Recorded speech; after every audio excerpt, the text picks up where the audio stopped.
Alright guys, welcome back to another video. Here's my idea for what's going to happen in Avengers 4. Yeah, so everyone knows that after the Battle of New York, or at the end of the Battle of New York, Tony took a nuclear bomb and he heroically grabbed it and pushed it upward, and he bounced off the Avengers building and flew it straight up into a wormhole, and he blew up the Chitauri ship that was attacking New York City. It was really traumatic for him. He basically shaped his character for after Avengers 1. Tony Stark became, that's why he built Ultron, because he was afraid more aliens would come down and attack. And with Avengers 4 photos leaking showing Captain America in his Avengers 1 gear and them in a recreated Battle of New York, it's pretty suspected it's going to be Battle of New York will be playing a part in Avengers 4. So here's what we're thinking. Maybe in Avengers 4, they're going to go back to the wormhole.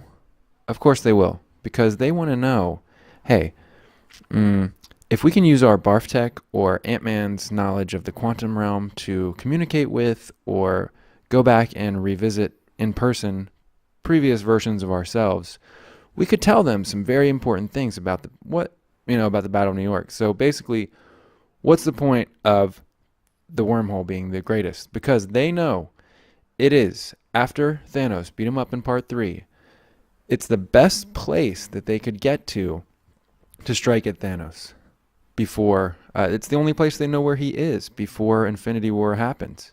They know, and maybe obviously there's a nuke there, so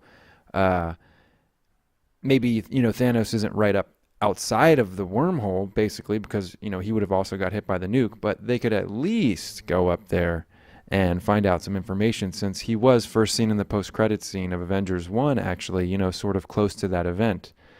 So yeah, that's what I think is going to happen. I think even if they are not going to go up and get Thanos directly from the wormhole, they could at least go up there with Captain Marvel and any other spacefaring Avengers and get some information from whoever's up there. Or they know that the nuke's coming, so they can maybe direct it out into outer space, get rid of it in a better way. But I think it's a really streamlined way for them to tie Avengers 4 into Avengers 1 and put to rest Tony's traumatic, he's got all these internal demons because of that moment. So this would turn that really traumatic, nightmarish moment into like a new, it would be the source of how they fixed Infinity War. It would be great. It would become a universe-saving moment. And yeah, like with the alleged trailer description leak of like Thanos on the streets of New York, maybe he comes back through the wormhole and he's on New York. That would explain why he's got, like, allegedly in the trailer, once again, if that's a real thing, he's got his old armor on with the sword. And also they said that Loki was like looking up in the sky, like he was at the Battle of New York and he was looking up at the sky and he was surprised by what was happening. So I think they're definitely going to go back to that moment and maybe go up the wormhole and try and get Thanos there, because they could preemptively strike him before he collected all the Infinity Gems and got way too strong. Yeah, so that's what I think is probably going to happen at some point in Avengers 4. It could be the end. If it was at the end, it would reset the universe entirely, which would explain why Quicksilver, has like some more movies in his contract. And it might also, anyway, there's a lot of things it could do. This one's going out to subscriber 44, my boy Dion. So Dion, what do you think will happen in Avengers 4? Do you think they'll go back to the wormhole? Who could go up the wormhole? Would it be Ms. Marvel, Iron Man, Captain America, or maybe even Rocket Raccoon if he has some kind of spaceship, or Captain America if he can go through space?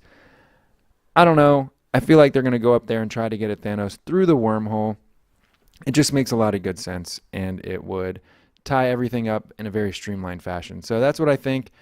Well, let me know what you think, and let me know what movie I should make next. Should I make Pea Drinkers 1, Pea Drinkers 2, or would you like to hear about my speculation for what I think is going to happen in Episode 9? And if it's not what happens in Episode 9, I think this is what could happen in a future episode. Maybe not 10. It seems a little too soon. So maybe like Star Wars Episode 11 speculation video.